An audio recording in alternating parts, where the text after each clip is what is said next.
Version 1. The Young Powerhouse, 1979 to 1983. Before the red and yellow, before the poses, before the word Hulkamania was even a thing, there was just a big guy named Terry Bollea trying to break into the wrestling business. He started out in the late 70s, trained by Hiro Matsuda in Florida. And from the start, he stood out. Tall, muscular, with long blonde hair and a presence that made people stop and look.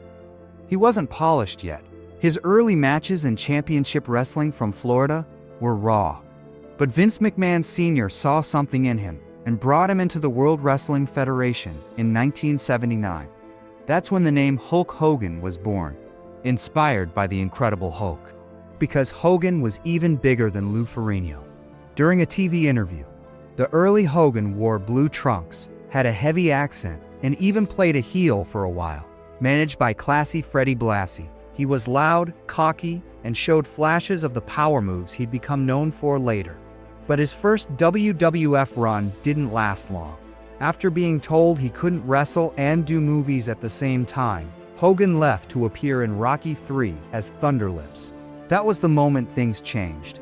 Audiences started to see Hogan not just as a wrestler, but as a star. He returned to wrestling, but this time in the AWA and in Japan, where he became a fan favorite.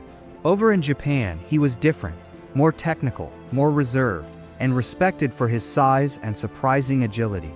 He even won the first ever IWGP Heavyweight Championship. But the biggest break came in 1983, when Vince McMahon Jr. had just bought the WWF and was looking for someone to build his national expansion around. He saw Thunderlips, he saw the size, he saw the crowd reaction, and he brought Hogan back with one goal: turn him into the face of American wrestling. Version 2. Hulkamania runs wild. 1984 to 1989. January 23, 1984. Madison Square Garden. Hulk Hogan beats the Iron Sheik to win the WWF Championship. That's the moment Hulkamania was officially born. It wasn't just a title win, it was a cultural reset. Suddenly, wrestling wasn't just for smoky arenas. It was showing up on lunchboxes, cereal boxes, Saturday morning cartoons. Hogan was everywhere, and the message was clear. Train, say your prayers, eat your vitamins, and believe in yourself. That's what Hulkamania stood for. Hogan wasn't just strong, he was unstoppable.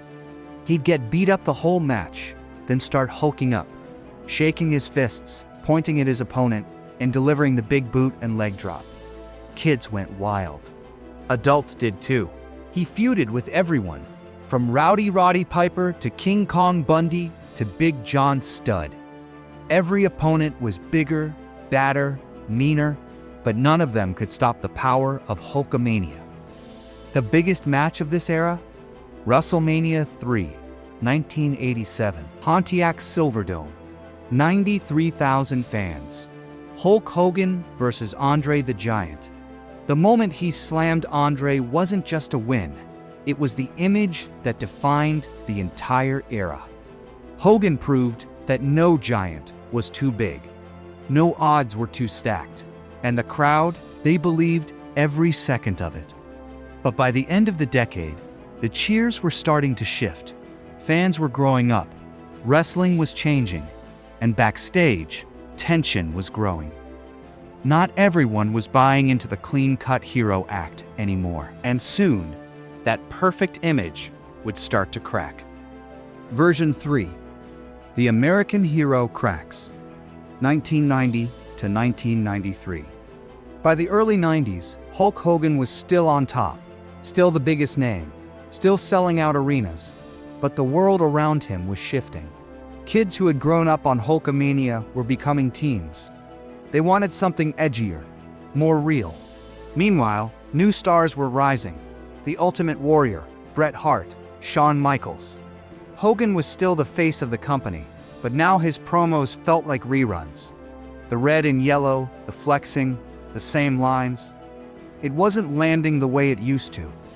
WrestleMania the 6th in 1990 was the first sign of the storm. Hogan lost clean to the Ultimate Warrior in front of a packed Toronto crowd. It wasn't just a loss, it felt like a torch passing. But Hogan didn't go quietly. He kept popping back into the main event. He won the title again at WrestleMania 7 by defeating Sergeant Slaughter, in a storyline that tried to tie wrestling into the Gulf War. It worked for the moment, but it felt forced. Then came WrestleMania 8. Hogan faced Sid Justice in a match that ended in chaos. It was supposed to be his farewell. The rumors were strong: steroids, legal issues, fatigue, and creative burnout. But even as the headlines swirled, Hogan stayed in the spotlight. He returned again at WrestleMania 9 in 1993, in one of the most bizarre endings in WWE history. Yokozuna had just beaten Bret Hart for the championship, and Hogan ran in, dropped the leg, and won the title in under a minute. Fans didn't cheer, they stared. That wasn't a hero moment. It was a power grab.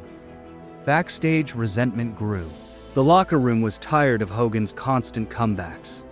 And so were the fans. Later that year, Hogan quietly exited the WWF. No farewell speech, no big match, just silence. The era of Hulkamania, the clean-cut, all-American good guy.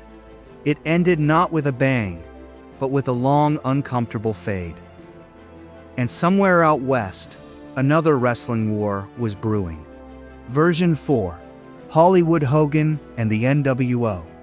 1996 to 2000. When Hulk Hogan showed up in WCW in 1994, he looked the same on the outside. Red and yellow, big smile, same theme song. But the crowd reaction told a different story. The cheers weren't as loud. Some fans booed. They hadn't forgotten the way he left WWF, or the feeling that he always had to be on top. WCW tried to recreate Hulkamania, bringing in old rivals like Ric Flair and rehashing familiar storylines. It worked for a while, but by 1996, even WCW fans were tired. Then came Bash at the Beach. July 7, 1996. Scott Hall and Kevin Nash had invaded WCW as the outsiders, teasing a mysterious third man to join them. The crowd expected someone shocking. No one expected Hogan, but when he walked down the aisle, the fans roared and then gasped. Because instead of saving WCW, he dropped the leg on Randy Savage. And just like that, Hulk Hogan turned heel. The red and yellow were gone. The black and white were in. He grew a black beard, wore sunglasses indoors, and called himself Hollywood Hogan. And it was perfect. He played the villain with smug confidence, cutting promos filled with ego and venom, telling fans they could stick it. He wasn't trying to be loved anymore. He was finally being real. And fans couldn't get enough. The New World Order, or NWO, exploded. Wrestling shirts flooded malls. Ratings skyrocketed. Hogan feuded with Sting, Lex Luger, Roddy Piper, and even Dennis Rodman. He sprayed NWO on championship belts. He strutted around like the king of WCW, and in many ways, he was. But the backstage politics came with him. Hogan often controlled finishes, stalled storylines, and kept the spotlight even when younger talent like Goldberg were catching fire. Still, Hollywood Hogan changed everything.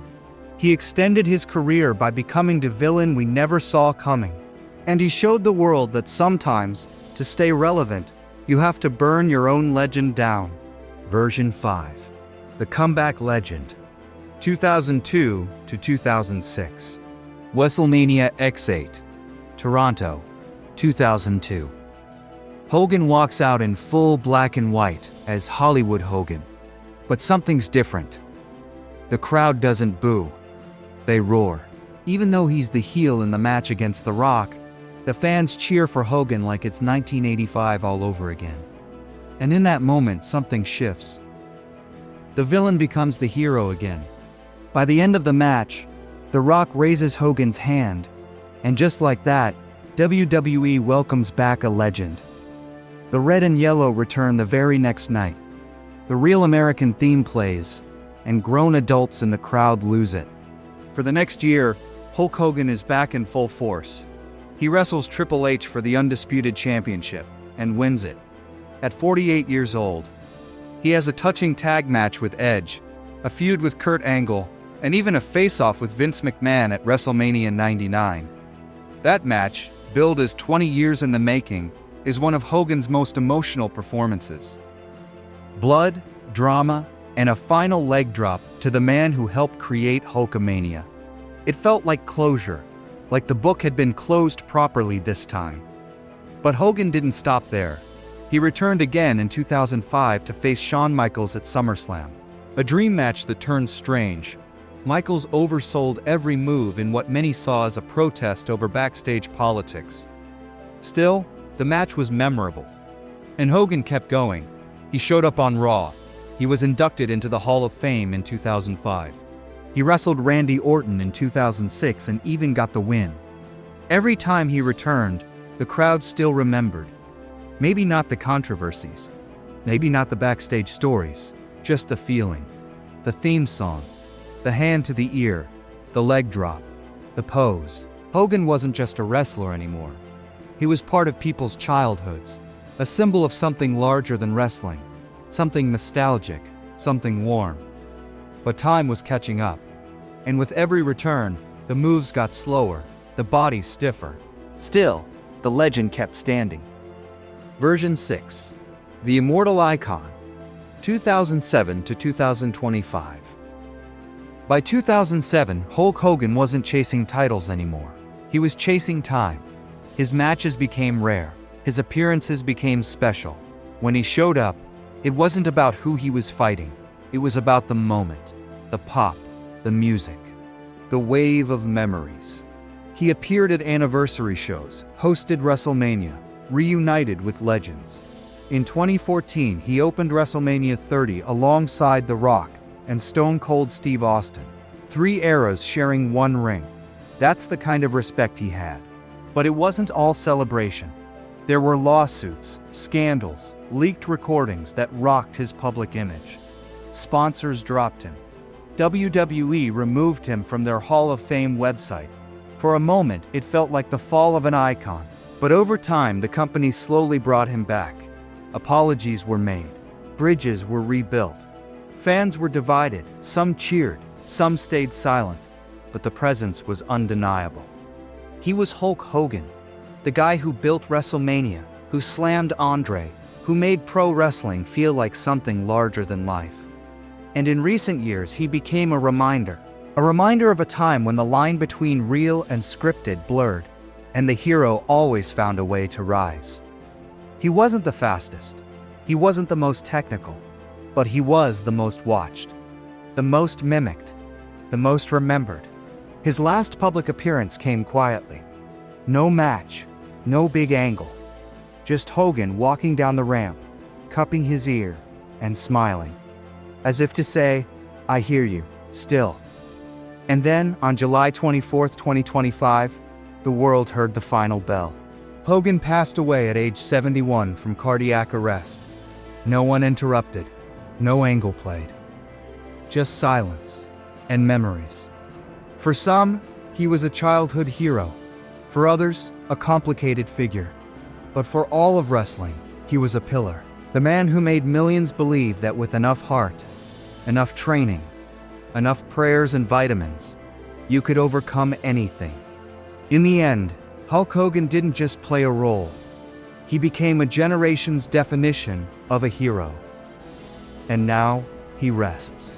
But the echo of the crowd, the chants, the leg drops, the music, that will live forever. Thanks for watching. If you grew up on Hogan, share your favorite memory below. And if you're new to this channel, hit subscribe for more Legends Explained like this.